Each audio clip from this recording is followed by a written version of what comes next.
I've been trading 20 years, which kind of puts me at 18, as I'm only 38 now. I probably look about 108, especially with the move in the last 4 months. And we've got some guys in Chicago, a couple of guys in the pit in New York, and some guys in London as well.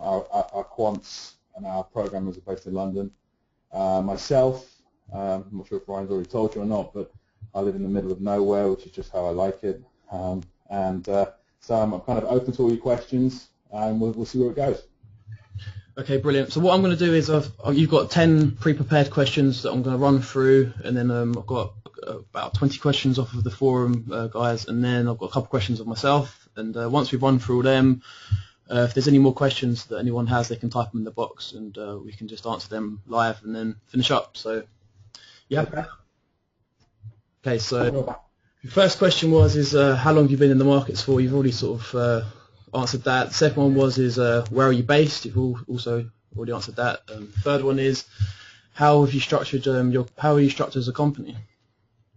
Okay, so we don't take any client funds, so the company is my funds. All the guys that work for the company, effectively, they're paid by me. So the cash that we put up is just very, very similar. As much as you guys are retail traders or commercial traders, you're placing your own capital with the exchanges. We do exactly the same thing. So we don't handle any customer money. We've got a couple of funds that what's known as they shadow trade what we do, or suspense trade, as the official term is known. But they're quite small. They pay a decent fee to us to do that, but all of the business is our flow, self-generated. We're a UK-based entity, whilst we have obviously presence in Chicago. All of the equipment servers is in Chicago, human beings in New York, and human beings in and around London. Okay, brilliant. So how many people do you have on your team then at a minute?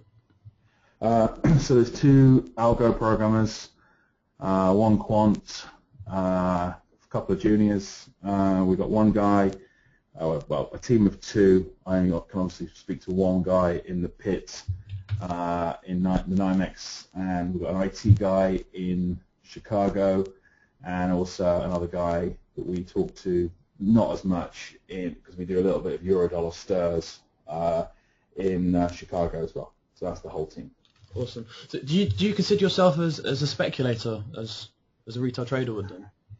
Everyone's a speculator. I think there's lots of confusion around the marketplace, and unless you're kind of pulling crude out of the ground or cracking it for gasoline, you're speculating. So if you look at how the CME classifies its entities, you need to do the things I just said, or you're classified as a hedge fund or a retail guy. There isn't anything in between.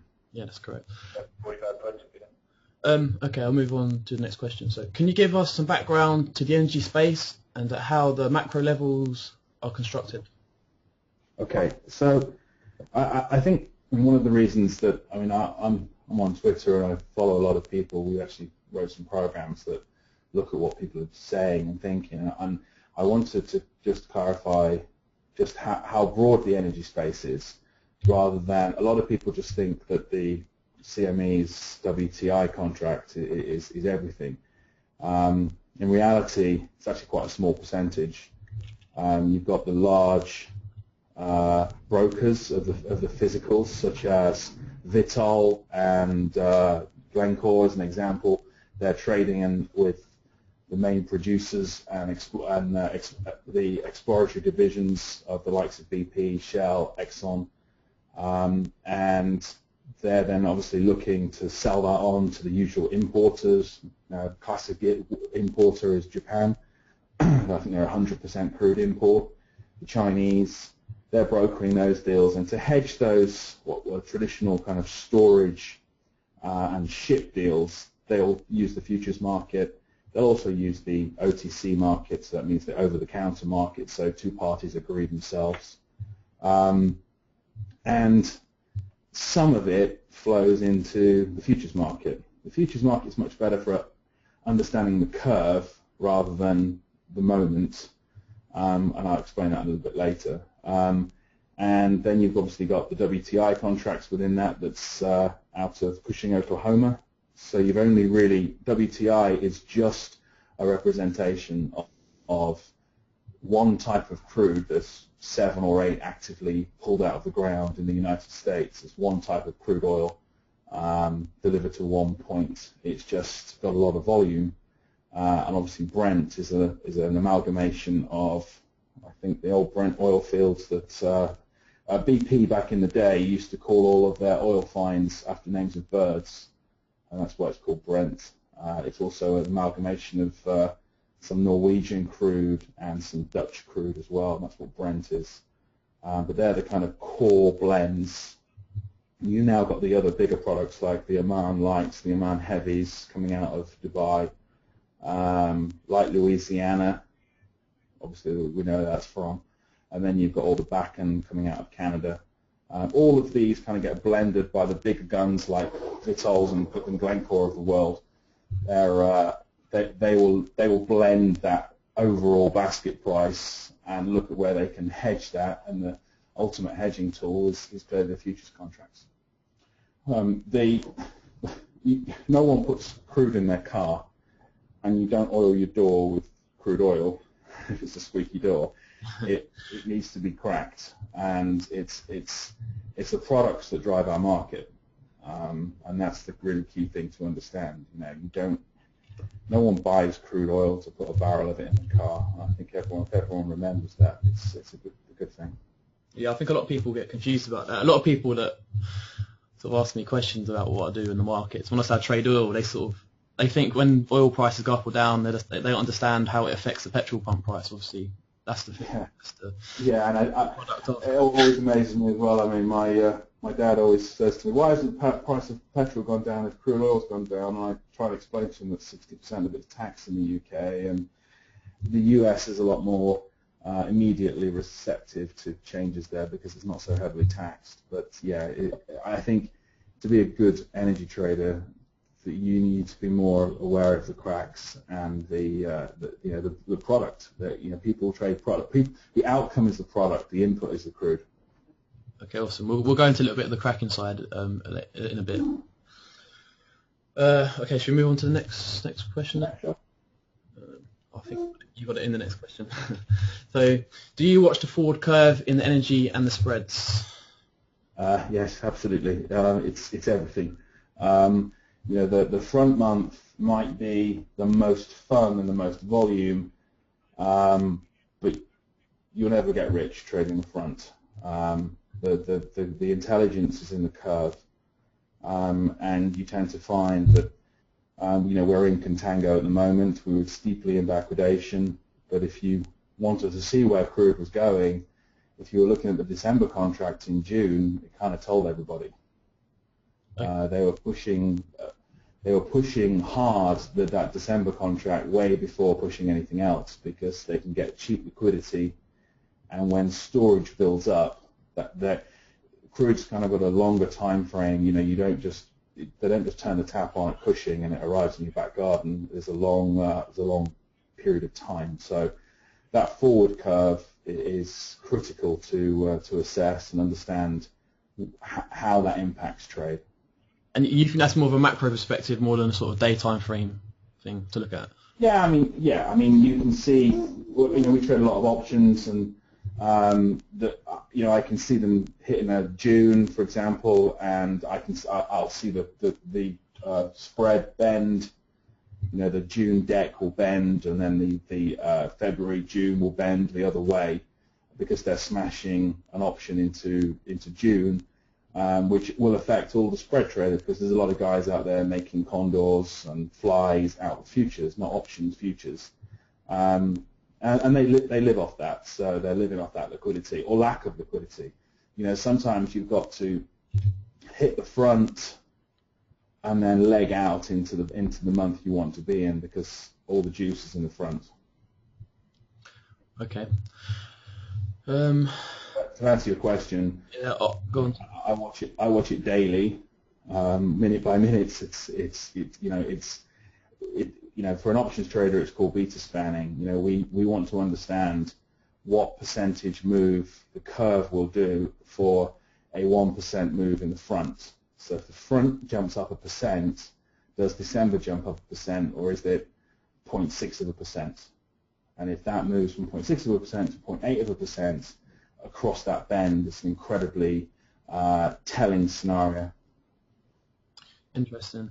I've never really sort of got into the option side of this business, so that's something I've sort of looked to work with moving forward. So that's interesting.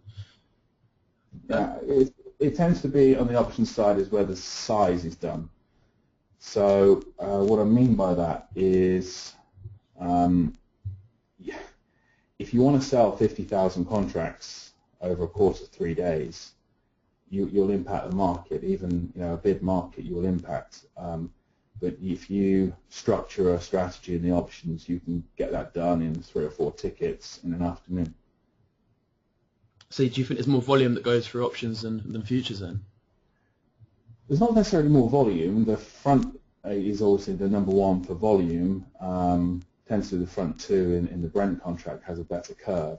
But it's more, you get more bang for your buck, because if you're putting something on that's only a 6 or 7 delta strategy and you want to do 100,000 lots, you only need to sell 6,000 lots in the front to cover it. So you can get more power if you're on the commercial side. Okay. Should we move on to the next question then? Yeah, sure. Okay, so what products do you market make then? We market make Brent and WTI. So the WTI on the CME, so actively the front month or the front 6, and the options, the American options, both blocks, Clearport and Pitt, and on the Brent tends to be obviously on the futures side. On the options side, the futures obviously all electronic. The options is much more OTC cleared in the Brent space through brokers, and then obviously the products as well and some of the spreads. So we'll quote heating oil, we'll quote gasoline, we'll quote a little bit of natural gas, not much, but we a lot of the spreads, usually kind of a two-way price, anything up to 23 hours of the day. The majority of them, crude more kind of 20 hours plus a day, but the others tend to be, it varies. There's not really a gasoline market, an RBOB market, heating oil market outside of the pit hours. Yeah. So is there a reason why you decided to specialise in energies other than sort of, obviously there's a huge amount of products out there to market make or trade? So. Why do we specialise in energy? It's a very good question. I think it's one of those things that I spent my time at Goldman's actually in a different product set. I was in currencies, and we did a little bit of commodities, and I guess I was just long-term bored of 10% vol, and with crude anywhere between 40 and 60% volatility, it makes for a much more exciting market. Yeah, it's a very volatile market, crude. Yeah, natural gas is just, I don't know, it's pretty crazy too. So yeah, it's harder to get a size on there. It's kind of a couple of hundred contracts, and you can move gas, and you can get a size on in crude. Obviously, gold is another wacky market as well with regards to volatility. Have you ever sort of? No, such we obviously the crude oil options pit is next door to the gold pit on the NYMEX. And no, believe it or not, my boys stand right in between the gold pit and the crude pit, and they've never done a gold trade because we just haven't traded it. Okay. Okay, we'll move on to the next question. So I think you've already sort of explained this, but not half this question. But who are your customers and who are your competitors? Everyone's a customer and everyone's a competitor. That's the easiest way of answering that question. If you trade crude, I mean, if you're looking at it now, it's 59.61. We'll be, 10 of those on the bid and 15 of those on the offer. So if you hit us and you're right, then well done. If you give us and goes up, then we beat you. So we're pretty much every single price. You can't, for the volume that we're doing, you'll always be trading with us. And to answer the question of, who are the competitors and who are the customers, we'll always quote brokers because we want that commercial paper, but the customer lies with them. The last people I want to be trading with all day long is other market makers. Although that said, we can, there's a lot of hype in the market about algos hunting impacts. It's largely untrue, but there are times, especially outside of core market hours, where you can get other volume and time sliced order traders to cut the play with you, and you can start to kind of understand what it is that they're I can explain. So if you know one's selling and there's stops below, you can use his order and keep hitting in front of him to make him chase the order down. So whilst they're always competitors, if they're fighting on your side, that they become allies rather than customers. So your main competitor obviously is other market makers that are like you then, in that sense? No, I mean we don't really have any competitors per se. You guys are our competitors. Hold on a second, turning down. If you trade and if you buy a 20 lot from us at 56 and it goes 65 bid, then well done. You were competitive against us. I think the key thing to understand is we see all these things as a kind of cost per lot and a profit per lot. So if you're doing 40,000 lots a day, we aim to make about $2 a lot, which is obviously less than the value of a tick, but that's how we operate after costs. I think some of the most aggressive E-mini guys out there, doing a couple of 100,000 E-minis a day, he's looking anywhere between $1.80 and $1.85 a lot on his 200,000, which is still, nearly 0.4 of a million a day. It's a huge amount. So at the minute, I think you said you're averaging about 40,000 contracts a day on cruise. That's roughly about 10% of the market volume. That's correct. Yeah. Sometimes higher. I mean, we tend to be a lot higher earlier in the day. So if you trade before the pit opens, kind of 9 o'clock London time through till 1 o'clock London time, we're pretty much 40%. And that goes a lot lower when everyone else joins in the pit session. And obviously volume goes up. Our percentage, the number of trades we do doesn't decrease, it actually increases, but there's other guys in there. So if crude opens the day, at 60,000 or something, then we'll pretty much be 23,000 of those already. That's cool. So on the market open, on the pit session and the close, do you tend to do, obviously there's a lot of volume that comes in on the open orders and on the close orders. Do you tend to quote more in them time periods through that phase? No, it doesn't make any difference to us. I mean, it's just, we look at, this. It depends which way we're positioned. It depends. Sometimes you'll see a lot of volume come in on the pit open. Sometimes you'll see a lot of volume get sucked out on the pit. It's hard to kind of gear.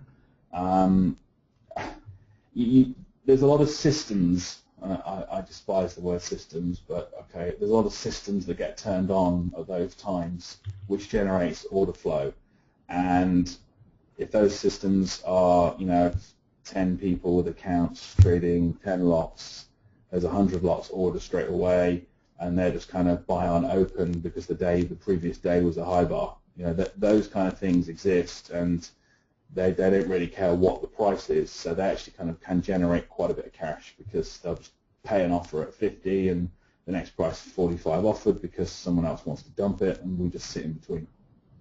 Yeah, it's a lot of random order flow on the open sometimes. So, yeah, and on the close. The close is a bit nice. The close tightens up a little bit, so you tend to find on the close that volume bubbles a bit, so you'll see it kind of trading in a 5-point range, and it's trading. Yeah. What's your what do you make of what's happened in the last two opens with these big spikes higher? I mean, the S&P and crude spiked pretty high yesterday. No, was it yesterday? off the Open, and we saw the same thing last night off of the Globex Open. We just see like 100 sort of tick punch ups. That just sort of clearing the book out of stops. Or what do you make of that? It's really hard to kind of judge what flow is going on. You've got to try and, for us, there's two things. You kind of build an intraday picture and try and spot some orders that are going through. I think overall this market is pretty well supplied. People are quite happy to sell down here. If we're talking about where I think the market's going to go, which I wanted to avoid, but we are here. The thing I've been saying is that I think the Brent WTI spread will reverse and go into backwardation on the WTI side. So I actually think Brent will hit 40 before WTI does. Interesting. Yes. The reason is the U.S. economy is doing a little bit better than everywhere else, and the Saudis are trying to smash crude down to hurt the frackers.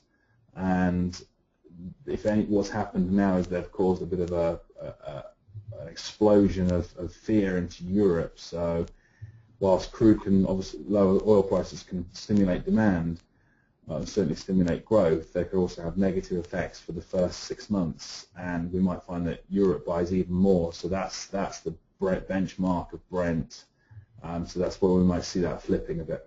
Interesting. So you think that Brent's going to be trading lower than the WTI benchmark then? That's interesting. Yeah, I mean, we started selling the spread at about $4.60. It's down to like $1.70 today, and I think it's closed in. I think it's going into backwardation. You've got to remember as well. I mean, it's a good understanding for everybody of where refiners are and what they can crack is important. So whilst the US has had the biggest shale boom ever, US refiners can't crack it because if you run too much light sweet through your pipes, they'll fur up and go pop. Whereas if you run, then they have to blend it, so they're still having to buy huge amounts of Brent, which is really important. So it's important to know that that's happening because. And the reason the U.S. hasn't become energy independent, it still imports 7 million barrels, is because no one spent $4 trillion, well, not that, $400 billion completely remodeling and building an entire infrastructure to take in WTI only. Okay, awesome. Okay, so we'll move on to the next question. I think you did answer that. We're just getting asked by a customer for a quote. Just hold. Can I just put you on hold for 1 second? Sorry. Go for it. Yeah, of course.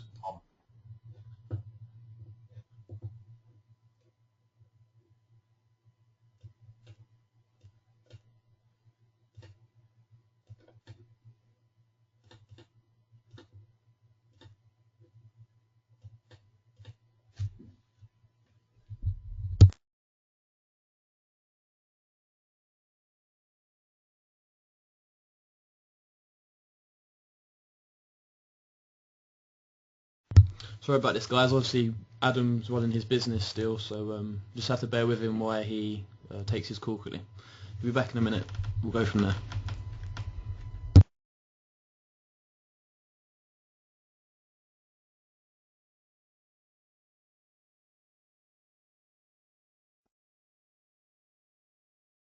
Yeah, only 500. All right, cool. Hi, guys. Sorry about that. Okay, awesome. Hello. Yeah, hello. We can hear you. All right, cool. Okay, we'll move on to the next question, okay? Sure. Okay, so there is a huge amount of talk in the market. It's not just energy or about the algo systems. Can you give us a view from the two aspects as means of liquidity and do you see them? So, I imagine by this you mean other algorithmic high-frequency trading systems. Hello, Adam? Okay. Well, hi. So, if I answer the question of do I think we need them, yes is the quick answer. Are some of them predatory? Yes, but isn't everyone predatory? In the sense that you want to sell something at 70 and the next price be 60 offered because you feel good about it. So everyone wants to move the market in that way. So the fact that some algos are very, very good at it often causes much greater waves in the market. Yeah, I've always kind of seen it as is even though an algorithmic, say high frequency trade like our program might be like manipulation, whatever you want to call it, but at the end of the day, they're still having to commit capital to be able to move the market. So it's fair business in that sense, if that makes any sense at all. Yeah, it does. I mean, so if you have all the orders for futures have got to go into the one order book. In crude, we've got two order books, the WTI on ICE and the WTI on the CME. But if you assume all the orders have got to go in there, we'll leave blocks outside of it for 1 minute. So it doesn't really matter how fast you are, or it matters how aggressive you can be, but then you're committing capital exactly as you said. In the stocks space, it's slightly different, because if you want to trade Apple stocks, there's 38 exchanges in the world that offer Apple stocks. So I use the analogy that if you go to the supermarket and you walk in and you hear a guy saying, I want to buy 100,000 bananas, and you hear him and the guy goes, I haven't got any, I'm sorry. But next door, the guy just had a delivery of 100,000 bananas. You can jump in your car, race over there, buy those 100,000 bananas, knowing he's coming, and when he comes, you sell them for 1 penny more than you bought them for. And that is basically what high-frequency trading in the stock space does. Now, in the future space, how can you do that? Because everyone's got to go into the central order book. Yeah, I read a lot about this with the Goldman Sachs SigmaX sort of stock part have about them sort of, how the algorithmics sort of they front run the contracts in the book. So yeah, and that's because it's a dispersed market. Yeah. So they call it a fragmented market, whatever great word they want to use at the moment. So the fastest runner gets the prize. In the futures space, it's largely an irrelevant conversation. Yeah.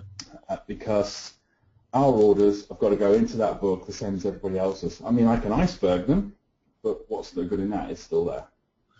So just quickly, what would your take be like on, like, there's like a whack-a-mole algorithm that comes into the market and it buys and sells the book in a big sort of triangular pattern, sort of buying the highs and lows in like a real short space of time that a human can't even see that. Obviously, you probably know about that sort of algorithm coming in. Do you think that's manipulation? Everyone's got to commit. So we hunt a lot of stops, but if the market's kind of 20.25 and I know there's stops at 19.95, we'll push it all the way down there, knowing that those stops will be sell order stops and we can collect them all between 90 and 95. But what happens if there's a buy order for 5,000 lots at 05? Yeah. So everyone's risking their neck every day. It's just, unfortunately, many times, if the winner becomes a particular party for a larger number of times, it's deemed or felt like it's unfair. Yeah. Do you think that's basically what happened on the crude close yesterday? We had that big sort of buying imbalance on the day with buyers sort of accumulating inventory, and then into that K period they sort of spiked it down really fast and then brought it all the way back up to fair value. Do you think that was a big stop run to take out stops? No. That was a company called Pyra, who are a big research agency, who printed an article to say that they think the crude Cushing stocks is going to go to a 54 million barrels, which is a build of 14 million. They published that, so we dumped, if you notice, just beforehand. It was there 20 minutes beforehand. Yep. Then they noticed it was an error. It was 1.4 million, so we brought it all back. Yeah, because I see a lot of but everyone likes to think it's an algo. Okay. To be honest with you, most of our algos, they got caned on the way down and made money on the way up. But the reality of it is that it was just a piece of news. How do you think a retail trader like me or people on the forum could have traded that or anticipated that without knowing that sort of information beforehand? Well, it's difficult. Obviously, the energy markets are predominantly traded offline. Vitol will speak to Shell and do a deal, and then they'll speak to, I don't know, Butterfly refineries and sell that. They only enter the futures market when they need to hedge or cover storage. So, but I think the key sometimes is to, I would say, go with the flow, and to understand kind of volume density. It's important to stay close to where the flow is rather than worrying too much about, we actively write algos that hunt people's normal systems like moving averages crossing and, stochastics crossing, just to squeeze them a bit more. The reality is, and the key is to try and see where the overall flow is and where the toxicity of that flow is. And basically flow is volume. So there we go. And I think if you take a picture of Brent, WTI and ICE and CME, WTI, you've got a good handle as to where poignant hedge flow is. Do you think it was just by chance then that we see this sort of auction down to VWAP, this big accumulation of potential buyers, this big sort of liquidation down to the previous day's value area low and the low of day on the pit, and then we see that vacuum all the way back up to fair price? Do you think that's just by chance, or do you think that's because of the auction itself?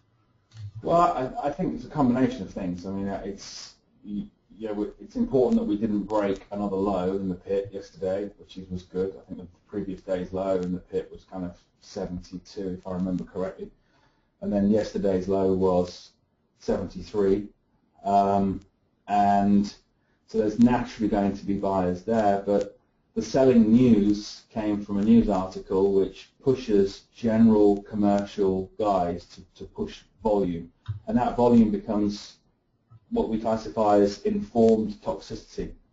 And informed toxicity is, a bunch of people, that they know they've received some news, or they physically got crude, or they physically are cracking more. They'll need to buy it or sell it. So that kind of informed volume is rapid volume or accumulated volume, and is going with the flow of that. I think that particular example you just brought up is a good one. It showed the market kind of imbalance drop down to a level where there was a lot of buyers willing to accumulate. The news then being falsified in the sense that it came out in error, and then the market regrading exactly back to where it was, and then you can see afterwards Tokyo just squeezing out the cheap shorts. Awesome. I'll quickly just run, obviously, my perspective from an auction market theory perspective with what I saw yesterday from obviously an uneducated point of view with news. I mean, I just see it just being a rotation down to that previous low to test for buyers, and we see all the buyers sort of the buying accumulation building up, and I saw that get cleared out of the market, and obviously the prices ran down on such low volume. We see that inventory correction back to fair value on the day, which was, from an auction market period, is the way I viewed it, without obviously the news sort of insight that you just gave us. So I think it's a combination though, is that you've got there's a true volume-based theory that you're showing there, and we use an awful lot of volume and time-based algos. They're a benchmark of our business, and so I'm a big believer that volume dominates. And I think what you saw there was just news triggering what needed to happen. I mean, at the end of the day, without buyers and sellers, we all just sit 2021 all day. Yeah. And news triggered a flood, and then the retraction of news pulled it back. Yes, it's almost a self-fulfilling prophecy then, in a sense. Yep, I tell myself that every day. So there's some questions sort of coming in. I'm going to leave the question box here, and you can just answer them as we go if you wish to answer them. Yeah, sure. So do I put them up? I can't see them and everything. Can you not see them on the screen? Whereabouts on the screen? You should be able to see them. Can you see the charts that I've been putting up? Or is it just me? Yeah, I can see the charts. There's like a box here. Can you see it? I'm moving it. No, I can't see. I can just read them. It's not a problem. So I think what the system kind of, because I'm not because I can talk to you, but you're the presenter. I think only you can see them. oh really? Oh, I bought the question box. It doesn't matter. I can just read them. So someone says let's get it. So the news was leaked beforehand. Ross said. So say that again. He said so was the news leaked beforehand for the reaction to happen? No, it just came out. I mean, if you subscribe to Pyro, which is a big like Platts, it came out, and then it was like an error. They do it all the time. I mean, I don't know if you've noticed, but the Saudi selling prices the last 3 months has come out higher, and then they've said, oh, we've got a problem with our email system, and then 35 minutes later retracted it and sold them lower. Quite a lot of spikes you've seen in crude over the last 3 months. Usually end of the month, middle of the month have been Saudis messing around with their apparently email problems. Do you think this is on purpose? It sounds pretty on purpose. The first month everyone said, oh, there's an error. The second month people were going, what the hell's going on? The third month was just like, are you guys kidding us? It's a kind of big thing to screw up, isn't it? Like it's a big amount of money behind. So. Yeah. It actually took the Japanese to email them back and say, actually, they're not the selling prices. Oh yeah, we've done a problem. So these things go on. Welcome to commodities. Yeah. Okay. So the second question is quickly, because we have to move on. So obviously drifting through time here. But how much importance does volume give and the volume delta? Did I read that right? How much importance does he give to the volume and the volume delta? Volume delta, none. So cumulative delta. I can talk about volume delta because sometimes you'll notice massive volume spikes at a particular point, and often that's us just trying to prove a point sometimes where you'll see like 3,000 lots on the offer and 3,000 lots traded on the bid, and we will just go using an iceberg, 2021, 3,500 by 3,500, and algos during Tokyo time and into the London morning will just trade with you there all day. Okay. So that's printed. We can iceberg it under a one lot or whatever you want to do, and you're printing huge amounts of volume imbalance that a lot of volume traders are looking at. I think an important thing is overall volume done at point and amount of time it's taken to do that volume. So TWAP overlaid with VWAP without being too technical. And then something called VPIN, which is volume toxicity ratios, where you bucket up volume into time. But volume delta, we actually do the polar opposite. So if we see a massive volume delta spike in a short period of time, that's a selling one, we'll buy it. Yeah, because that's absorption, isn't it? So if you're accumulating 100 contracts there, obviously you're absorbing it. So someone's coming in selling against it, you're absorbing it. And then what do you do with the inventory that you collected? You clear it. Yeah, it varies. Maybe it may have been short, may have been long. Inventory management's kind of going on the whole time, and that's a moving target. So if you look at developing value areas, how inventory might move, that's why you often find that the VWAP becomes a point. All the passive market makers will be offloading at VWAPs and rebalancing inventory at those levels. So that's why they tend to be, magnets. And then when they get there, they get, pushed. Yeah. The thing I was going to say about the deltas is just remember one thing, is that the futures market, you can't have a choice price. And by that I mean it's either 70.71, 71.72, 69.70. It can't be 70 choice. So when you're seeing volume analysis done on deltas, they're all done at choice price. So you're seeing the buyer and the seller at the same point, which is incorrect. You need to see a leg across the two. So what is interesting is often with volume analysis when you leg between it. So try to think of an example as one. I don't know if anyone's looking at a volume now. Hold on 1 second. Another 20 minutes, okay? Okay. Right. If you look the last run up on crude is at 58.60 level. Looks like there's a buyer of 228 lots and then a seller at 168 lots. The guy just turned the 200 lot position for a tick. But it looks like those buyers coming in, strong segmented buyers coming into the market. The reality is you've just got to see on those deltas, you've got to leg them up, cross them over. So It's 20. You've got to see what the action's going on at 2021. A lot of the retail guys and the retail software just shows a net delta at price. It's got to be net delta at leg. So that's why net deltas are. A lot of market makers will use it to damage people because they know they're looking at it one-sided. Yeah, I think there's a big misconception with cumulative delta. I mean, with how people perceive the information, they don't understand the complexity of that tool. So. Agreed. And it's very important to realise that price has to occur at what I would say at a different level at all times. There is no such thing as a choice price. So if you understand that, you can start to build real. I mean, I'm talking inside the footprint. You know, our systems are sub-millisecond, understanding that if there's a buyer at 20 and then they'll pay the 21 offer, and if he's there selling the 21s, we know he's just playing for a tick, so we'll hit him and push him down and make him give us back at 14, all within 2 seconds. Yeah, it's very fast. Okay, I'm going to quickly ask one more question and we'll move through because we've got questions, not a lot of time. But so it says, do your algos look at some sort of relationship between TWAP and VWAP? Yes and no. I mean, you know, there is no holy grail of algo systems. So we have about 46, 47 different algos running at any one time that have all got very specific jobs. But something that we will adjust inventory around volume basis. So that's something we'll do. But you know, if we notice that the toxicity is happening before, you've got to remember, even volume is after the event, marginally after the event, but it takes time to get printed on the TNS.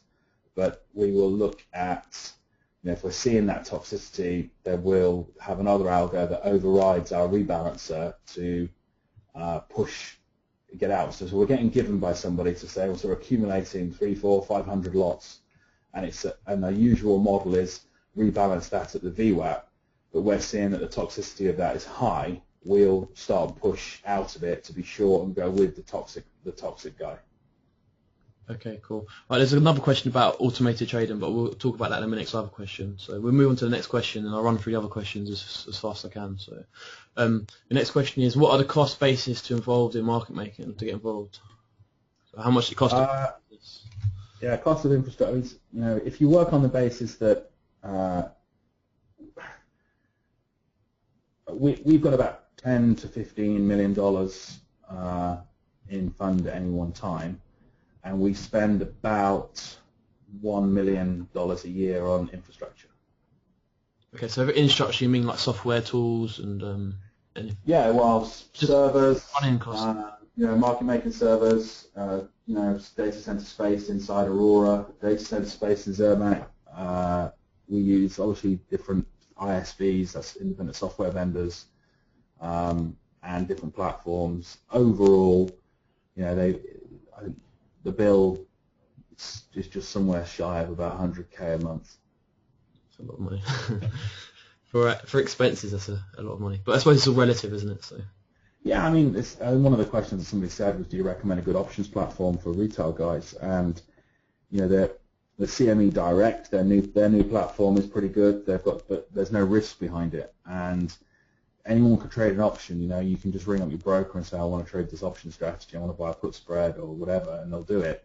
It's managing the risk, and I think there's to answer the question from a retail side, there's a company called Quick Strike, which did a partnership with the CME that are pretty good. If you're just, you know, taking a punt on doing something, they're worth looking at.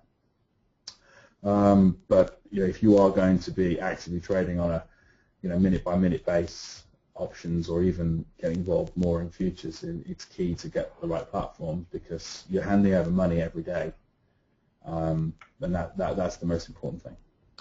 Awesome. Okay, there's a question I didn't read. I've just really answered quickly. So they asked, do you see stops and the orders sitting in the market on your screen at the exchange? So can you see the order book basically, which I don't think you can.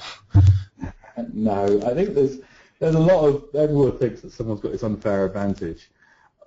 I see what you see, right? You know, crude's 96, 97, 98. We see that. That's all we see. And I can't see icebergs. What you see in the limit order book is what you see. That's it. We just make an assumption of where we think retail money will be and where we think cheap money will be, and we'll push, and that's what we'll do. I would have known that when we broke 73 on the way back up, that all the day traders would have had their stops there. So, while I've been doing this, the boys have pushed it up through there because they know now they'll buy and they're going to get lifted. Yep. So now they're chasing after it. So there's no, we're risking money to make that decision, but it's a logical decision that, the average trader, let's say there's 1,000 of them all putting in a 5 lot, we've got a lot of juice to suck from that, so to speak. But I just see what you see, that's it. Okay, cool. And that's the last question that you've got, and I'll try to run through the form questions. I don't think we're going to get them done, but we'll see. So I'm okay for time, so no worries. Okay, awesome. So many people talk about block trades, RFQs, and OTCs. Can you explain all this?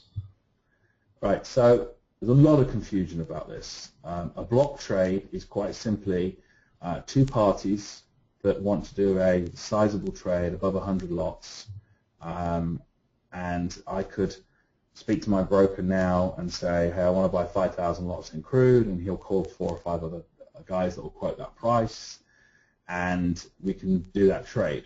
And then we have, depending on the size of the order, between 15 and 45 minutes to book that into Clearport, which is the CME's block trade platform. And then that will appear to everybody. So while we've been on this call today, I'm seeing there's some block trades going through, not for a big size, a couple of 100 lots. Actually they're back months, but there's one that's gone through at 47.50. So the guy bought some at 47.50, and he's had 15 minutes to put it through, so he's only 500 lots. And that's all a block trade is. It's just giving the recipient party some time to get out of it. It's not a big secret. The guy's still got to go into the order book and pull that liquidity from it. So if the block trade's happened and someone's bought 500, the guy's got to go into the book and cover 500. Maybe he was already long 500, so it's fine. But that's all a block trade is. It's just giving somebody a bit more time. An RFQ, a request for quote, can only happen on options. A lot of people get confused with this. RFQs are just for options. You can't RFQ a future. So, and the difference between futures and options is futures are always orders. It's a central order book. So you place an order, you can amend it, modify it, cancel it, or what's called suspend it. And a quote, an RFQ, a request for quote, is something that only mass quoting options traders are allowed to do. And it means that a quote is just a faster print. So we can mass quote, if you think about it, 25 strikes across 10 months, puts and calls. So we're doing at any one time, 4,000 to 5,000 quotes a second. If that was orders, the entire CME will just grind to a halt because they just can't cope with that amount of volume. So quotes is a lighter, quicker way of options traders being able to flood the market with their prices. It's nothing special. There's no change to how it operates. OTC means over the counter. So the block trade is also an OTC. So two guys went over the counter, i.e. can I buy 500 lots? He did it. And they then book it through the exchange's clearing systems. The CME's is called Clearport. ICE is just called ICE Clear. And that's it. There's no voodoo magic. Okay, so can you, when the block trade goes through CME, does that show up on the footprint volume on our charts? Depends if you turn it on or off. You need to subscribe to it. So quite often, it depends, if you've got a data feed going into a chart software, you might find that you're subscribed to it automatically and you end up getting it, and it's bad volume to have because it can sometimes appear at the wrong times. And if you don't subscribe to it, you kind of don't need to worry too much about it. But it's obviously, we look at it from a visual perspective. I can see the blocks going through. But we don't put it into our volume count because it's always at the wrong time. So it'll say, bought 500 lots and it's 25 to 45 minutes late. Yeah, that's interesting because I believe with the conversation we had a couple of weeks ago, I got to the point of the IQ feed and the Sierra Chart CME platform, they actually display the block trades. So from what I can see, because people, Yes, yeah. yeah, I remember you saying you had IQ feed as well, but we had some members on the forum that also had IQ feed, and the block trades showed up on the footprint. Where your side it didn't, because obviously you probably turned the block trades off. I don't know, but Yeah, yeah, and I think it's important to turn them off and just use them as manual references. At the end of the day, the guys probably covered the other side, so you're seeing the volume going through. You just don't want to see it, randomly appear. And you can turn it on in some platforms to be able to backfill the next day. mm. So you're not seeing the mess on the current trading day, but you'll see it backfill the day after. I think that's something I'm going to have to investigate into a bit further because I've not been able to find a setting to tamper with that. But anyway, I can tackle that on the forum another day. Okay, so I think that's all your questions done. So I'm going to run through some of the forum questions now. Okay. So Santos has asked some thoughts about the HFT and the business. I know you've answered this, but he's talking about it was initially thought as a good thing because it bring more liquidity into the market, but it's been proven in fact to be the opposite. They remove liquidity in some periods of the day, and only ones trading a certain instrument. And when they decide to switch off their algos, we see flash crashes all over the place. Nanex every day in his Twitter account reports flash crashes in a couple of stocks and futures. What's your opinion on this? I've got quite a tarnished view of Eric from Nanex, but we'll leave that. We'll pop that one. I think Eric's got to sell his software that shows what people are doing. The bottom line is you don't need to worry about it. If you're a retail trader and you want to do up to 100 lots, you can on the dime buy or sell 100 lots in pretty much any product you need to be able to do at any time, and risk manage around that. If your stock's getting taken out, my view is you were too heavily sized for your account, or you pick the wrong level. I think what's happening, if all of the liquidity providers, let's not call them algos, it gets just too crazy, but the liquidity providers in our market are doing a job. At the times of intense volatility, they will widen their price, but do you not expect them to widen their price when there's volatility? If you like, tomorrow morning I can just put crude 21.22 for 5 hours if you like, and we'll order trade on my price of 21.22 until we've done like 5,000 lots either side. But the reality is that people don't want to do that. People want to see movement. So you want to move the price with the volume toxicity. So it's very hard to push crude and futures in the same bucket as stocks. Stocks, when you are informed in the sense of someone just come into BATS and to NYSE and lift 25,000 lots, and you can get to all the other exchanges before anyone else and lift the price, that's front running. And is that illegal? Yes, in the United States, not illegal in Germany. So how do you front run a globally transparent book that the CME runs? That's why the CME is not involved in any of the litigation that's going on with the SEC. Yeah, I agree with all that. I've done quite a lot of research on all this, and I think that's a good explanation. I think that's a different kettle of fish, isn't it? It's a different ball game. Yeah, I've never traded stocks in my life. I just wouldn't. But it's chalk and cheese day and night. Yeah, awesome. Okay, so Cali Traders asked, I'd like to hear how you approach your day regards preparation, how you got into market making, and Arif Brill, education on I can't understand this. What your role is in the education? Hold on, I don't understand the actual meaning of this. So I answer the first two. Yeah. We're not. You know what? Probably you're all much more well organised with your trade plans and plan of what's going on in a day. Way more than we are. We're much more flow driven, and we can change our minds on a dime. And I would say that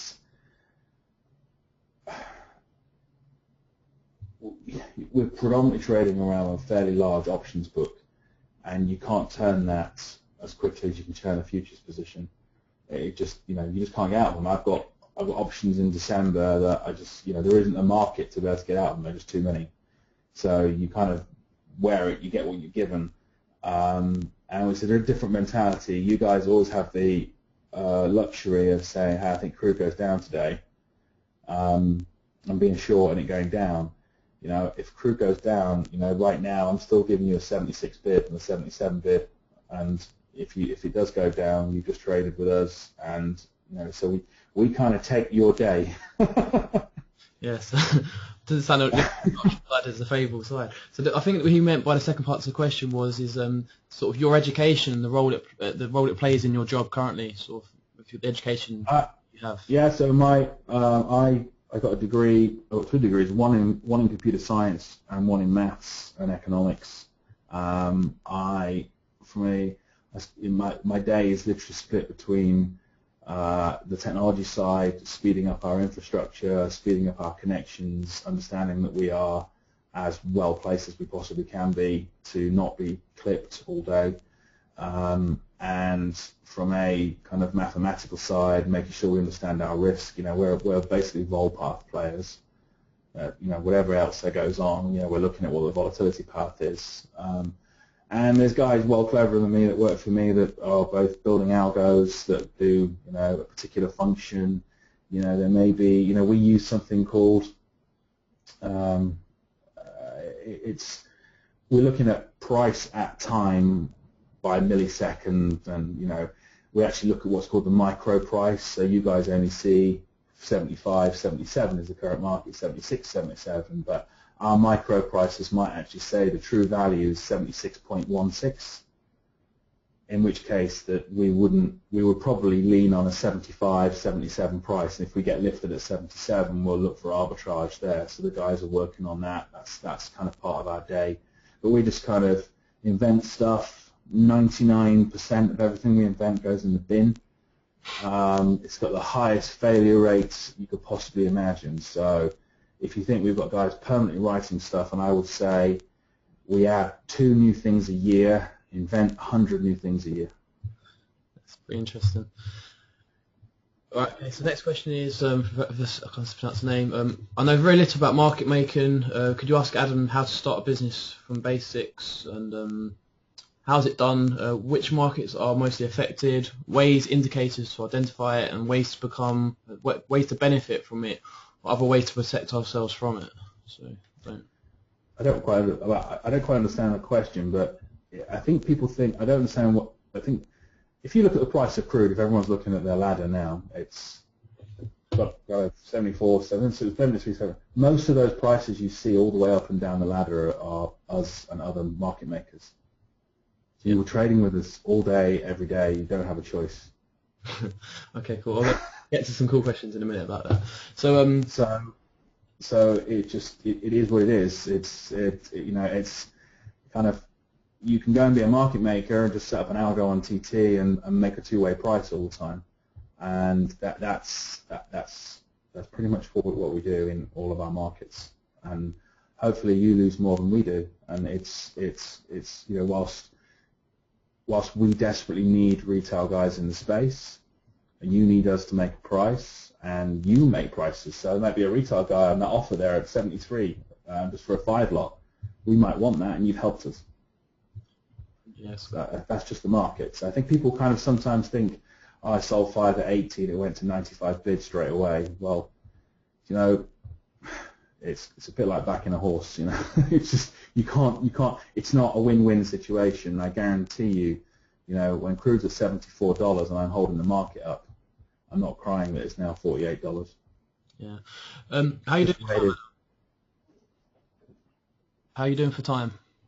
I'm good. It's fine. No one's screaming at me. Right, so let me know. I'm seeing lots of red flashing lights on one of my screens, and there's someone behind me that's solving it. So all good. Keep going. So Johnny Tens asked, basically, do you approach the markets differently to the ways that we do? I think you guys will look for levels. We look for levels. You know, we trade the simple things. I mean, everyone's looking for really complex stuff. I mean, pivot points. Pivot points in crude are highly used by all the old school, all the boys out in Texas, all of the producers. they all look at the pivots. So you'll find the S1 gets sold. There you go. We'll just bounce off S1 up at the figure at 96 now. We bounce off S2 on the way down. These are basics, you know. You couple those with volume analysis and you know, market profile, and that's all you need. You know, I think a lot of people I see people's charts and it looks like an explosion at NASA, and you know, they've got a Fibonacci for this, and it's confusing. Just, you know, you've got the luxury of being able to say, I want to go to lunch, or I don't want to quote this, or I think it's going to go down, here's my stop. So use that the best possible way and remove as much junk as you can, because I don't mind saying it, I'll hunt that junk. Yeah. You know, if someone's there looking at a kind of, you know, 20 moving average, 5 moving average crossover, we will hunt you. Yeah. Because we know where you'll be buying, we know you'll be selling, and it's free liquidity. Yeah, it's weak inventory. Yeah. It is weak inventory. It's the right term.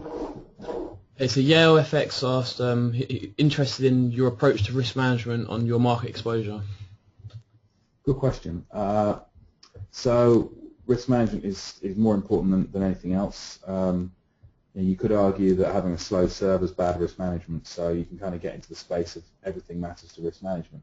The important aspect is, you know, from an options book, it's very, very different.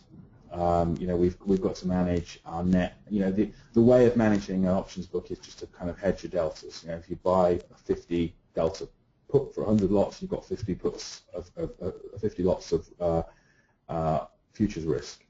So obviously managing that is one thing. We manage it very, very tightly. We're probably oversensitive. We don't really sit there with massive.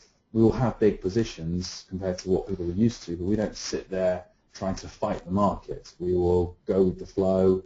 That's the kind of key thing I would say. And risk management comes as a back of going with the flow.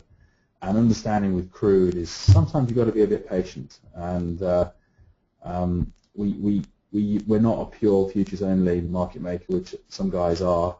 And you know, you're right or wrong with those options, or those futures. You know, if you're long and it goes up, well done. If it goes down, you're nailed. We are always trading around a much larger option book, which gives us that flexibility. I hope that answers the question. Yeah, that's awesome. Okay, so next one. So we'll just on what do market makers make their decisions on? What tools and timeframes do they use, and how do they shift their bias in real time, scale in and out of strategies? Just touch base on that if you can. Yeah, so we don't have strategies. That's the key thing, and we scale in and out around volume, and we scale in around time at volume, and you know, we adjust risk based on what we're seeing and flow. You know, if you look at the book and you're starting to get a load, we'll kind of oversell. It's just, I think, you know, a lot of people kind of call it jobbing around and scalping. If you just imagine that kind of on a much bigger scale, that's what we do. Where we're looking at, you know, there's some huge complexity going on in all of that, but the bottom line is, you know, if I'm seeing a load of sellers in the 90s, and because we're 90 bid, 91 bid, 92 bid, 93 bid, 94 bid, and we're seeing the right type of flow, we're seeing icebergs coming in, we're thinking, okay, there's some damage here, there's the VWAPs also telling us that, you know, there's a sell, we're on a deviation of a time-weighted marker, and we've sucked all the cheap money out as we possibly can, and we're long 300, let's say, at an average of 88, and it's 92 bid. We'll quite happily flip and sell 500 or 600 based on that, and then walk it down. That's the kind of constant change that we're always doing. Okay, I've just got a question quickly coming. Santos asked if you trade equity futures, ES, NQ, and YM, and what's the difference in your finds regards to crude oil? We don't trade any. We do. I mean, I kind of, I think the E-mini's going up. I'll, you know, stick my pension on it. No, we don't trade it. I mean, the bottom line is to be a player in that on the E-mini side. You know, you need to have a very, very good pure equities play. You know, you're up against the rig. If you believe that front running is incorrect, if someone's just placed an order to buy 20,000 Apple shares, and that guy's into it first, he will rip the ES book 2 seconds before you see it. Okay. And so we can't market make into that space. We don't have, 10 million a year to spend on analyzing every single individual stock on the US stock market to give us a real-time curve. Whereas crude, there's only a few markets for us to be closely analyzing. We started analyzing the dollar a lot more. We analyze soybeans and corn because they do relate sometimes. Ethanol's having more of an impact, so it's easier for us rather than having to trade the S&P 500 and monitor 500 stocks intimately that you're always getting clicked on because someone's spending 10 million a year to get their first rip on an Apple. So they'll take a 500 lot out the E-mini and it's 10 ticks higher, and you're wondering why you're short. Okay, cool. Like Cookie's asked, you said your personal developments, pitfalls, breakthrough moments, and how long it took, and sort of personal mentors, etc. Good question. It's taken a good few years. We started in 2003. The market's changed a lot. The people in the market's changed a lot. It's become a lot more digital. I mean, there is no pits for crude oil anymore. It's all done. What you see is what you get in that order book. The only pits left are options only, and it's changed. And I think from a mentor's perspective, I try and I don't have a mentor, but I just try and remain as personally disciplined as you can. I think the key to all of this is understanding your time horizon. If you're a long-term guy and you think crude at 100 was overvalued, then dump it and wait 6 months, and you'll be sitting on a lot of money. If your time horizon is 4 milliseconds, you've got different things to concern yourself with. So the absolute key is your time horizon. And I think if you're looking as a day trader, you want to trade these things, then you need to understand, kind of get two frames of reference: what's going on in that week and what's going on in that moment. And I mean by moment, kind of 5 to 15 minute charts, that kind of stuff. If you're worried about turning 70-72 for 500 lots without anyone really seeing it, then you've got a different time horizon. You're into sub-tick time horizon, and that's put all your discipline there. What is my time horizon? Can I go to lunch, and can I go and take the wife out to the cinema and not worry about my position? Then your time horizon is probably more weekly or every few days. If that's the key. It's the best advice I can ever give, because people who mix their time horizons, they're the ones that hand the money back to us. I mean, to the market. So Wingman's asked how to learn trading if started today as an independent trader from scratch. Okay, good question. I think there's loads and loads of people with systems, and if you go to products like NinjaTrader, etc., everyone's got a system that can save everything. Throw it all away. The easiest thing to understand. I mean, I think what Ryan's doing is actually. I mean, we actually came to talk to each other more, so I've actually taken his layouts because we really like them. We really like how the volume profile and the value unfolds. Focus purely on value, and people say, what does that mean? What's that? I don't understand that. But when a moving average crosses over this, I'll buy it. They think because someone's put some code onto a Ninja screen and it says that this is a swing point, that they feel somehow illusioned to be confident to go and do that trade. It's a very, very hard game. And the other thing I would always say is you should be researching and learning 99% of your day, and 1% of your day you should be turning the servers on or off. There's an old saying in IT that the right data center should only have 2 people in it, one man and a dog, and the dog's there to bite the man if he touches anything. Yeah. And trading should be exactly the same. You should be trading only at very, very small. You might be finding that if you're trading all the time, automate it, so you're only turning it on once. It's a job of study, and 99% of your day should be study. You should be a student of the markets. I don't really like that term very much, but more time study, less time trading. Yeah, I think I've had so many other jobs in the past before I got into this sort this career path, and it just bored the hell out of me. There's just no challenge, and obviously with trading, every day is a challenge. It's a fight for survival. I enjoy that nature of the business, and I suppose that's why I've tried to excel in this industry. So. Yeah, that's it. It's. I think a lot of people are in businesses and they come out and they've got some cash, or they've got after the crash some redundancies, and I'll go and do trading. Bankers unfortunately have not got a very good reputation at the moment because of everything that's happened. But the reality is, it's one of the hardest jobs. Yeah. No one on this call, or me, including me, has any customers. Yet every day you have to go and fight to make money. Now, obviously, if you're a bank, you've got customers and they're paying a nice spread. Block trades go through. You've got an opportunity. You might find that you're on the phone to Tudor Jones and he's block trading 5 different people at the same time, in which case you've just been absolutely obliterated. But the reality is, there's no friends, there's no enemies. It's you versus the market, and it is an incredibly hard job. It's the hardest job, and always remember the 3 nines rule. I always say this. 90% of people lose 90% of their account in 90 days. Yeah, that's cool. Ahead of time, I've got about another 10 questions. I'll pick them. Yeah, I've got time, yeah. Okay, so Roel asked how the large institutional position themselves prior to news, what market makers play on liquidity or in their inventory. That's the first question. I'll get the second one in a minute. The institutional guys, they tend to be more that they'll take a position, and they may be right, they may be wrong. They tend to be further back in that time horizon. They're looking at movement over a few days to a few weeks. So NFPs come out, they don't really care. Those guys are it's part of that position. The big institutional, if that's what you mean. It's all about your time horizon. Our time horizon for futures is micro. Our time horizon for options has to be longer.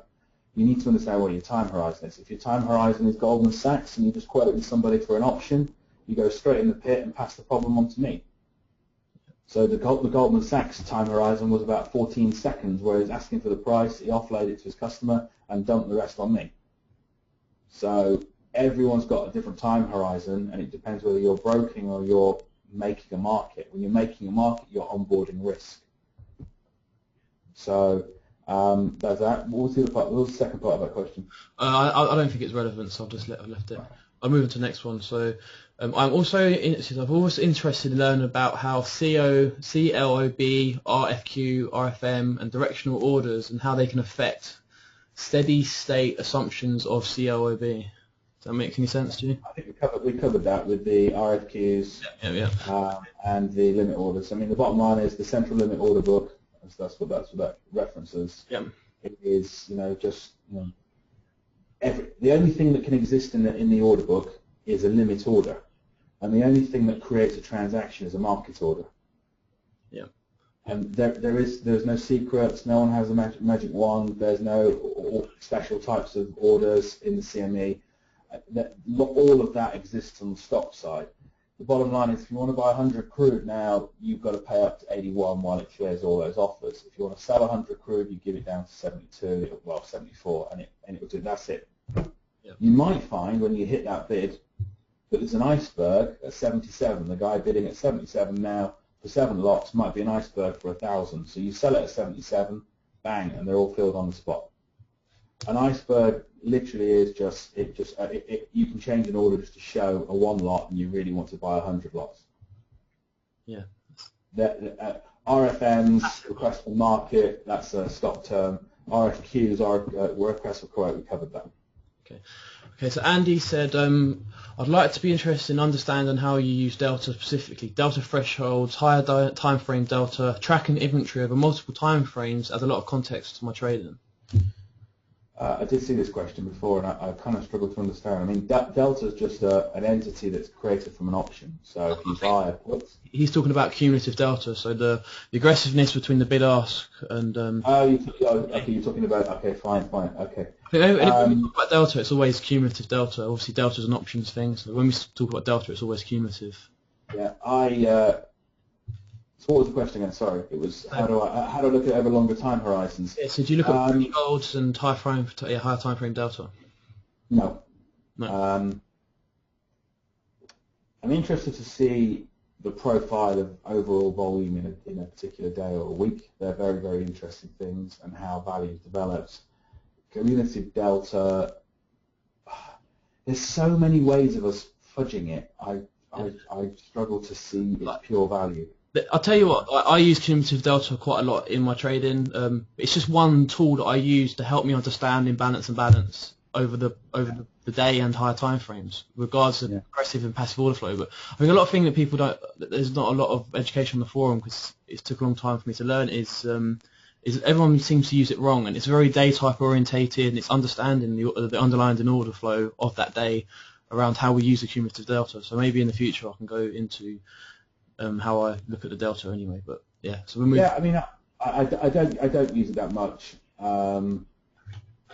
None of the guys have really kind of said to me we need to be doing it that much, and I think one of the things that concerns us is just how much flow goes elsewhere in our markets. I guess if you're trading kind of coffee on ice, no, it really isn't, then all the world exists in that one market, so you're going to see all the flow. If you're trading WTI crude, you're seeing 250,000 in the front month, you're seeing 50,000 in the next month. ICE has got 50,000, and the Brent offset boys, all the arbors, they're all doing a lot. You're only seeing a fraction of the picture. Yeah. If you could write a program that aggregates all the known volume at any one time, and then to all the ETFs as well, I mean that volume's not big, but it goes through, get all of that together, you have a really good cumulative delta view. But I think that's quite a big computer to program that. Yeah, definitely. Okay, I've just run through the main questions I thought were relevant. I've got a couple of questions of my own, and then we'll leave you. Okay. So, has anyone else asked any more? Or? Yeah, there is actually one more. So, how do the large institution positions do due to their size? Can you detect them and front run them? Will all this algo cause a climax of selling or buying? I think you really sort of touch base on this. But yeah, you can't front run somebody's order, but you can take it on board, accept the loss, and go with it. I think there's this illusion that a big order comes into the market. I mean, if I see an order in the crude for 300 lots, usually there's a guy who does it for 330 lots. You see him pop up all the time. Just whack it, because he's trying to push it the other way. Okay. So you don't see the big institutional orders. You know, Shell don't come along and say, okay, right, we're going to sell 5,000 lots of crude. But overall, you see a damaging time-weighted volume damage all the time. The VWAP's the sell point. And over a period of time, they're just slice hitting you all the time. You've got to take that on, accept the loss you're going to lose, and then flip your position and go with it. We have to do that all day long. I would say, you know, I said to you before, we're trying to take $2 out of every single trade. So it's $10 a tick. We're losing 80% of the time. That's interesting. So. But I will accept someone's volume and think this is strong volume, we're going to hit everyone, go with this. So the initiating seller at 48.30 today came out of a particular place, and it's strong volume. You get hit, it's 10 offered before you can look, you've long 500 of them, you then go push through all the figure bids, get yourself short, and then it runs off 100 points. Yeah. So the first part is take the loss, understand what the toxic volume is, get with it, and then don't expect to ride home to Christmas, get flipped back the other way. And it's understanding your time horizon to understand those things. Because if you the guy who's worried about 3 days, he hasn't even touched the market. I'm worried about 3 seconds. So yeah, it's different. Do you really just want to touch base real briefly on like how algorithmic execution happens with like 15, 30-minute time buckets in the market, and why we see different activity on the different time changes, if that makes sense? Yeah, I mean, they're the time WAP guys. You see different things at different times. Be very aware of equity markets opening and closing because of the ETF market. Be very aware of the TAS market, as the trade at settlement. Be very aware of the EFP market, which is exchange for physicals. They're the very, very important things for traders to be aware of. And then you get rotations of time. So you tend to find that one of the things I do is I'm very acutely aware of when every market is open, what time zone every market is in, when numbers are coming out, and more importantly, when equity markets are closing around the world, because crude's susceptible because of the ETFs and the commodity baskets to those kind of changes. And then algos will start and have sell orders. So you tend to notice 4:30 UK time is when obviously we're getting a close in the European equities and the FTSE's going out. FTSE runs on an auction basis. There's a lot of ETFs attached to it. You tend to find that some activity goes through crude because of that. So because these are on hard or half hours or hours, they get very quickly related to particular rotations of bars on charts. The reality is it's, you know, the bigger the institution, the bigger the institution, the kind of lower the intelligence of the algo. I'm not worried about what Goldman Sachs are doing. I'm way worried about two guys in a back bedroom in Boston that have just spent 10 years at MIT. But Goldman's just got a lot of business to execute. You know, if they've got to shift all those ETFs, they will just dump an algo into crude and say, I need to sell 3,000 lots in the next 30-minute bar, and the algo will be as simple as that. Yeah. Okay. So I've got about 4 or 5 questions, and then we'll head off. So how do you use the crack spread? I know you use the Brent crack spread. I look at the US crack spread. I think they. Yeah, well, look at all the cracks. It's very important to understand kind of what the refiners are making. So the 321 crack is the key one we use. We actually quote the 321. And you know the refiners are kind of getting squeezed at the moment, and you start to find that at big figures of that, like $12. We got yesterday. What was the low? The low in crude was $46.80. That was exactly $12 in the crack. Yep. And I tell you, there's people screaming at $12 in the crack. So next thing you know, we're up 250 points because they're like, hold on, you know, they'll defend their positions. And they will make sure that, you know, it's often that the producers that can help them defend their positions. You've got also kind of the calendar spreads. You want to see rather than sitting there staring at the curve, maybe front against 6, 6 against 12. So in that case, it's Feb, June, deck. Look at those. Understand how those spreads are bending, and that's where people are putting volume. At the end of the day, you've got to get the volume through the front, but you're trying to make a directional trade on the mid curve. Yeah, maybe you could talk about that option strategy that you were talking about. Is it the wing? A late date on the forum if you have time. But. Okay, so you mean on the as an options trader, or because obviously you've got. Because that's what you were talking about just then, wasn't you? When you were talking about the. I wasn't talking about options then. So you've got, just to be clear, you've got from futures, you've got a couple of things you can do. You can trade futures outright, as it's known, do a futures spread, or do a futures strategy. With options, you can trade an option outright, i.e. buy a put and a call, or you can buy an option strategy. 90% of the flow in options is option strategies. Not many people just hit a put or a call. You'll end up just giving money away. On the futures side, you can create condors and butterflies out of spreads. So if you buy a February, sell a March, sell a April, buy a December, you've created a 4-month condor. And that will represent what the front's doing, and then when the middle gets pushed down or the back, you're seeing the wings of the condor move up and down. And all you're doing is trading a future, you're not touching an option, and you've got no outright risk. So if crude moves 400 points left, you're not going to be out by 4. These things move like 2 or 3 ticks a day. But the key is they show how the curve is bending. And 90% of the volume and the trade volume that's going through it is these guys trading these. They'll sit in trading arcades, doing 500-600 lots each, you know, on the bid, on the offer, and that's who you're up against all the time. But they're keeping the curve in line. Someone will come and break that. They'll trade something big in the June, smash the wing on the condor, and then those boys will push it back down. So that kind of level, that's very, very important to understand those curves. You know, the best platform in the world for that is TT. Yeah, it's a good platform. Okay, cool. So is all your market making, is it all artificial intelligence or algorithmic, or is there any discretion involved in that? It's not AI. I wish AI existed. Yeah, well, AI existed. I agree.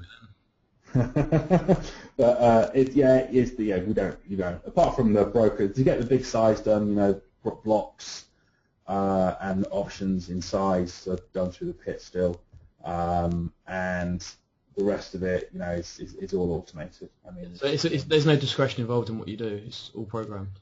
No, not at all. From an options perspective, yes. If somebody asks a price, I don't know if you've heard them. I've turned them right down, but the brokers asked like 5 or 6 times, but it doesn't suit us, so we won't quote that stuff.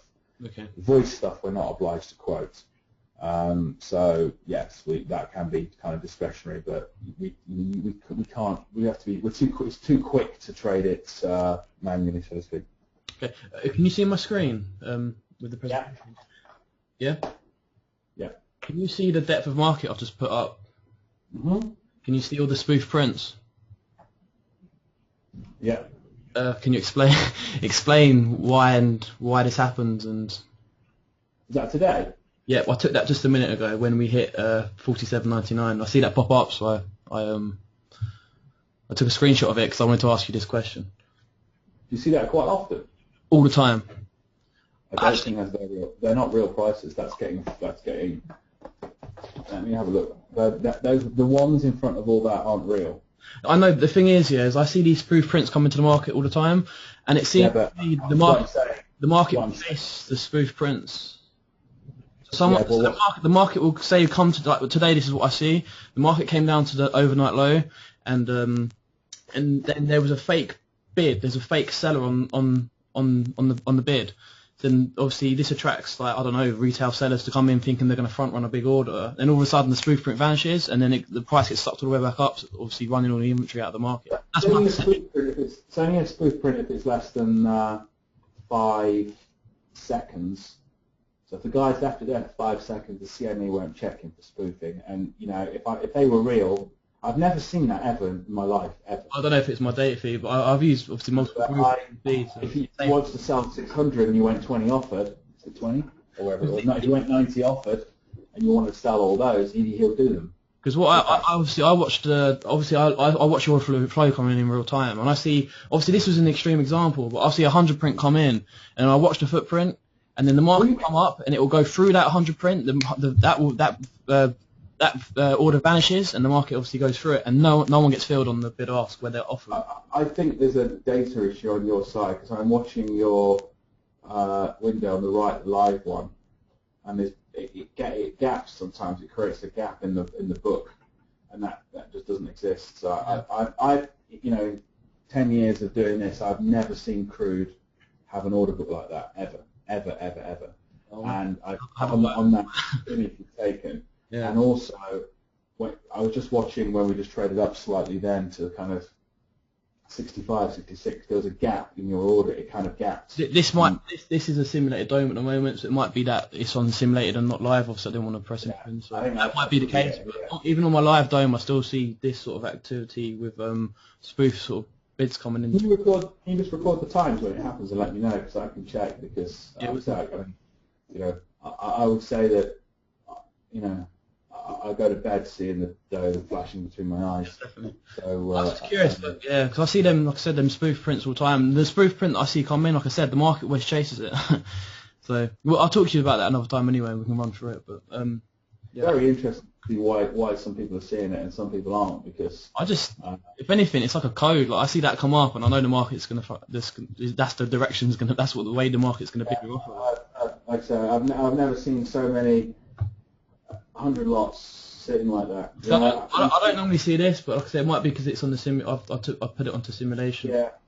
I mean, obviously, if you see someone offering for 300, I've just said to you earlier, there's a particular guy that does it and then bid for 100. That's just all the fun and games. But as long as he's there for more than half a second, it's not. It's classified as slow, so it's not a spoof. By the time you see it physically with your eyes, it can't be a spoof.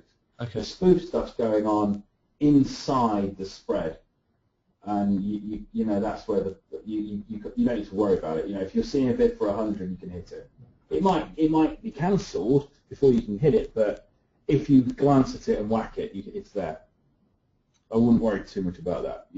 When crude sometimes what I call gaps. So you'll see like 61, 63, and there's trade going on inside the spread. Yeah. That's a very, very, watch for that. It's a very, very particular type of algo. He's very good. But when I get off this call, and maybe next week, I'm going to record, obviously, my live and simulate and see if they both come up the same. We can run through it. Yeah, like I said, I've never I've never seen seen my broker otherwise because I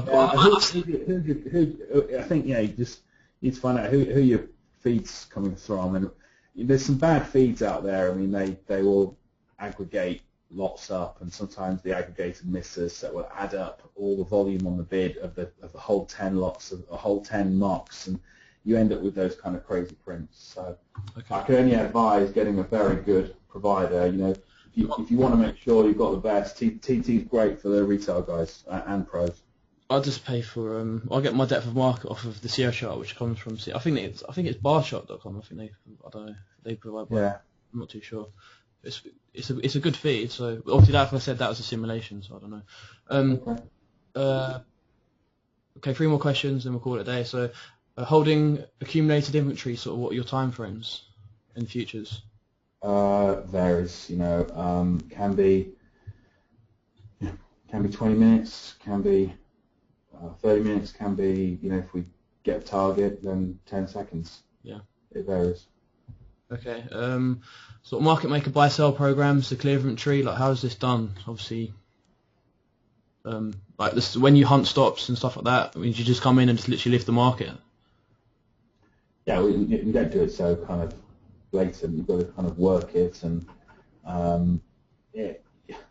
if you want to push this, if your crude's come off a little bit now, and if you want to kind of push it below the stops that will be sitting just under 60 or maybe 55, 60, you've got to get some accumulation.